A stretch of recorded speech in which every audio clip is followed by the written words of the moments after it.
বাংলাদেশে এখন mobile tower মানেই যোগাযোগের সেতু, আবার একই সঙ্গে পরিবেশের এক নীরব হুমকি।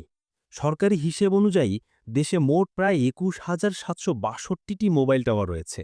এর মধ্যে গ্রামীণ ফোনের ১২,২৫০, বাংলা লিংকের ৩,৯৮৬, টেলিটকের ৩,৩২৩ আর রবির ২,২০৩টি টাওয়ার। এই টাওয়ারগুলো যেমন আমাদের যোগাযোগ সহজ করছে, তেমনি বাড়াচ্ছে পরিবেশের নীরব ঝুঁকি। বিশেষজ্ঞরা বলছেন, এই টাওয়ার থেকে বের হওয়া রেডিও বিকিরণ মানুষ, পশু-পাখি এমনকি গাছপালারও ক্ষতি করতে পারে।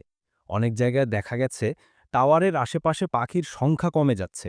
বায়ু দূষণও বাড়ছে জেনারেটরের ধোঁয়ায়। প্রশ্ন একটাই, যোগাযোগে আমরা যত এগোচ্ছি, প্রকৃতি থেকে কি ততটাই দূরে যাচ্ছি না? প্রযুক্তি হোক মানুষের জন্য, প্রকৃতির ক্ষতির বিনিময়ে নয়। প্রতিদিন নতুন নতুন তথ্য, প্রকৃতি, প্রযুক্তি আর সমাজের বাস্তব গল্প জানতে সাবস্ক্রাইব করো উৎসাহ টেলিভিশন।